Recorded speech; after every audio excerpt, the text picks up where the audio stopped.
नमस्ते बच्चों, आज हम 8th क्लास में आपको पढ़ाने जा रहे हैं 12वां पाठ का पाठ फर्स्ट सुदामा चरित्र। सुदामा चरित्र पाठ के लेखक है नरोत्तम दास। तो आज हम आपको इसका फर्स्ट पार्ट पढ़ाएंगे और सेकंड पार्ट के लिए हम अगले वीडियो में आपसे बात करेंगे। तो सबसे पहले हम बात कर लेते हैं बच्चों शब्दार्थ की। तो शब्दार्थ में शीश का मतलब होता है सिर, पगा का मतलब पगड़ी, जगह का मतलब कुर्ता और लटी का मतलब लटकी हुई या फटी हुई। दुपट्टी का मतलब वस्त्र, चकिसों यानी चकित होकर, अभिरामा का मतलब सुंदरता से और पाए का मतलब पैर के ही कहते हैं किसको। बस यानी बसने वाले, द्विज यानी ब्राह्मण, वसुधा का मतलब होता है धरती, धाम का मतलब भवन, बतावत यानी बताता है, बिवाइन यानी फटी हुई एड़ियाँ जो अपने बिवैयाँ फटती है ना सर्दी के मौसम में, छुओ यानी छुआ, दये यानी दिए, तजो का मतलब त्यागना, अजो का मतलब आज, तेसई का मतलब होता है उसी तरह, और तंदुल का मतलब होता है चावल। वैसे आप शब्दार्थ एक बार फिर से अपने घर पे पढ़ सकते हैं बच्चों। नरोत्तम दास द्वारा लिखित ये सुदामा चरित्र पाठ है बच्चों। इसमें पद्य भाग है और पद्य भाग में आप ध्यान से सुन लें कि शीस पगान जगा तन पे प्रभु, जाने को आसी बसे के ही ग्रामा, धोती फटी सी लटी दुपट्टी अरु पाँच उपाहन को नहीं सामा, द्वार खड़े द्विज दुर्बल एक रयो चकिसो वसुधा अभिरामा, पूछत दीन दयाल को धाम, बतावत आपनो नाम सुदामा। वसंत भाग के पार्ट 3 में हिंदी साहित्य के भक्तिकालीन सगुण कृष्ण भक्ति शाखा के कवि नरोत्तम दास द्वारा रचित ये सुदामा चरित्र ये पाठ है। इसमें जो द्वारपाल कृष्ण के समक्ष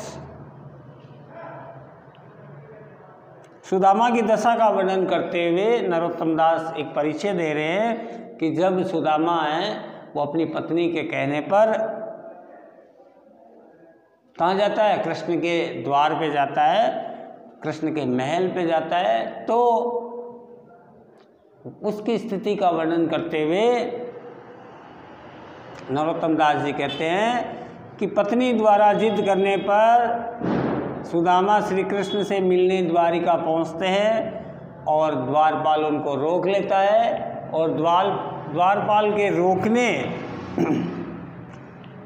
पर उन्हें दरवाजे पर आगे नहीं जाने दिया जाता और स्वयं श्री कृष्ण का परिचय देने महल में अंदर प्रवेश करने के लिए श्री कृष्ण से कहने लगा, हे प्रभु, द्वार पर एक ब्राह्मण खड़ा है। यानी द्वारपाल कृष्ण को जाकर कहता है कि हे प्रभु, बाहर एक आदमी आया है जो कि गरीब सा लगता है, एक ब्राह्मण खड़ा हुआ है, उसे सिर पर न तो पगड़ी पहन रखी है और न ही शरीर पर कोई वस्त्र है, न जाने वो किस गांव से आया है, उसकी धोती भी फटी हुई है और पैरों में जूते भी नहीं हैं। चकित होकर द्वारका की सुंदर भूमि को वो देख रहा है जैसे एक बिल्कुल ढाणी वाला व्यक्ति किसी महानगर में चला जाए और वहाँ के चकाचौंध को देख करके चकित हो जाए, उसी प्रकार वह दीनों पर दया करने वाला आपका नाम पूछ रहा है और अपना नाम है वो क्या बता रहा है, सुदामा बता रहा है। क्या बता रहा है, वो अपना नाम सुदामा बता रहा है। कृष्ण इस चीज़ को सुनते आगे वो बोलता है, ऐसे बेहाल बिवाइन सो पग कंटक जाल लगे पुनि जिए, हाय महादुख पायो सका तुम आए इते न किते दिन खोए, देख सुदामा की दीन दशा करुणा करके करुणा निधि रोए, पानी परात को हाथ छुओ नहीं नैनन के जल सो पग धोए। इसमें भक्तिकालीन सगुण कृष्ण भक्ति शाखा के कवि नरोत्तम दास द्वारा सुदामा चरित्र से जो पाठ लिया गया उसमें बताया गया है कि सुदामा को देख करके भगवान कृष्ण की मन स्थिति का वर्णन करते हुए लेखक कहता है कि श्री कृष्ण ने सुदामा को अपने सिंहासन पर बैठाया। कृष्ण दौड़ के गए कि मेरा मित्र आया है, और उस मित्र का स्वागत करने के बाद में श्री कृष्ण उसको अपने महल में लेकर आते हैं और अपने सिंहासन पर बैठाते हैं और उनके पैर धोने के लिए तैयार हो जाते हैं। सुदामा की फटी एड़ियाँ और उनके पैरों में चुभे हुए कांटों को निकाल करके कृष्ण बड़े व्याकुल हो जाते हैं और बोलते हैं, मित्र तुम इतना कष्ट से कर रहे हो और इतने दिनों तक तुम कहाँ रहे, मेरे पास क्यों नहीं आए। सुदामा की ऐसी दयनीय दशा को देखकर श्री कृष्ण करुणा से भर उठे और रोने लगे। उन्होंने प्रात में पानी को छुए बिना अपने आंसुओं से ही सुदामा के पैरों को उन्होंने धोया। आगे थोड़ी देर बाद में जब उन्होंने पैर वगैरह धो लिए तो कछु भाभी हमको दियो सो तुम काहे न देत, चाबी पोटरी खाक में रहे कहो के ही हेत। आगे चना गुरु मातु दिए ते लए चाबी नहीं दिए ने, शाम कयो मुस्कान सुदामा सो चोरी की बान में जो प्रवीणे। पोटरी खाक में चाप रहे तुम बोलत नाई सुदारस बीने। पाछली बानी अजो न तजो तुम देई भाभी के तंदुल कीने। इसमें नरोत्तम दास जी बताते कि श्री कृष्ण को अपने साथ लाई पोटली को छिपाते हुए देख करके श्री कृष्ण ने सुदामा को अपने आश्रम की बात को याद दिलाया और कहा कि उस समय भी जब गुरु ने चने दिए थे तो भी तूने छुपा करके खा लिए, अब भाभी ने मेरे लिए क्या भेजा है तो कहीं तू इसको भी छुपा के खा नहीं जाएगा। सुदामा को उसकी पत्नी के द्वारा दिए गए कृष्ण के जो भेंट के रूप में कुछ चावल थे, सुदामा शर्म के मारे उसको अपने काख में छुपा रहा था। तो कृष्ण ने सुदामा की पोटली को देख लिया और मांगने लगे और कहने लगे कि भाभी ने मेरे लिए कुछ भेजा है तो मुझे क्यों नहीं देते हो, भाभी ने मेरे लिए जो उपहार भेजा है तो तुम मुझे क्यों नहीं देते हो, किस कारण से तुम अपनी पोटली को अपने खाक में छुपा रहे हो। बचपन में आश्रम की एक घटना सुदामा को याद दिलाते हुए श्री कृष्ण सुदामा से कहते हैं कि पहले भी गुरु माता ने हम दोनों को खाने के लिए चने दिए थे, वो भी तुमने मुझे नहीं दिए, वो तुम चुपचाप खा गए थे। कृष्ण मुस्कुराते हुए सुदामा से कहते हैं कि हे मित्र, चोरी करने में तो तुम पहले भी कुशल थे और अब भी कुशल हो, आज भी तुम प्रेम रस में भीगे हुए हो, चावलों की पोटली को क्यों छुपा रहे हो, लगता है पिछली चोरी की और छुपाने की आदत तूने आज तक नहीं छोड़ी, इसलिए तुम मुझे जल्दी से भाभी के द्वारा दिए गए चावल दे दो। तुम क्या अकेले ही खाना चाहते हो।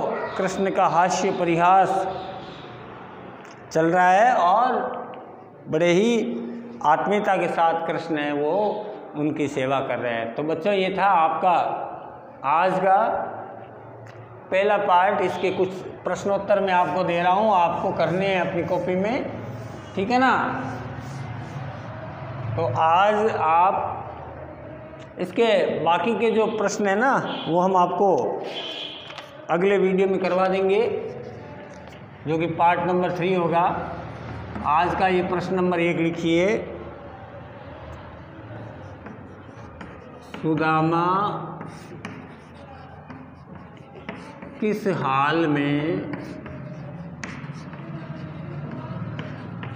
कृष्ण के पास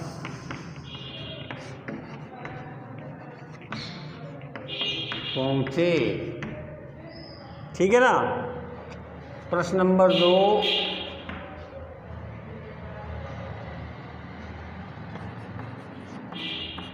सुदामा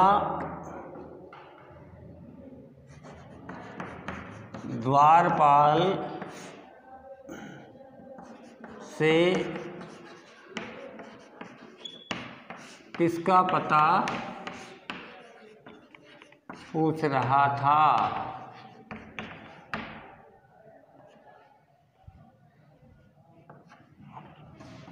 प्रश्न नंबर 3,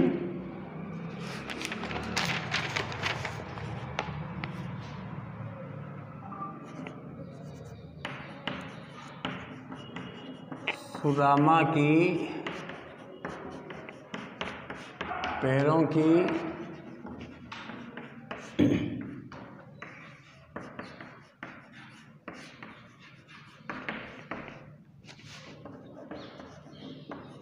सुदामा के पैरों की दशा कैसी थी?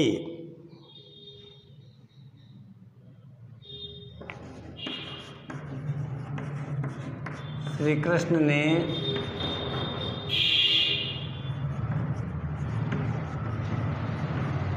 सुदामा के पैरों को, या पैर लिख दो, पैर कैसे धोए?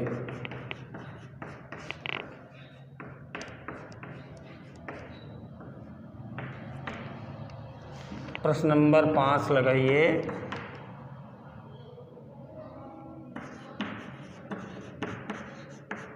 सुदामा चावल की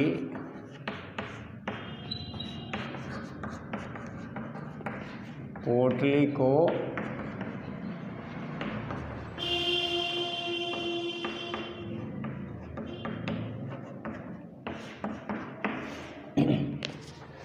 एक बार मैं आपसे प्रश्न वापस से बोल रहा हूँ, आपको यदि नहीं दिख पा रहा है प्रॉपरली तो आप मेरे से सुन करके आप लिख सकते हैं, ठीक है। पहला प्रश्न है बच्चों, सुदामा किस हाल में कृष्ण के पास पहुँचे? दूसरा प्रश्न है, सुदामा द्वारपाल से किसका पता पूछ रहे थे? तीसरा प्रश्न है, सुदामा की पैरों की दशा कैसी थी? चौथा प्रश्न है, श्री कृष्ण ने सुदामा के पैर कैसे धोए? और पांचवा प्रश्न है, सुदामा चावल की पोटली को क्यों छुपा रहे थे? तो आप इसके उत्तर लिखेंगे और अगले वीडियो में आपसे हम फिर मिलेंगे। तब तक के लिए नमस्कार।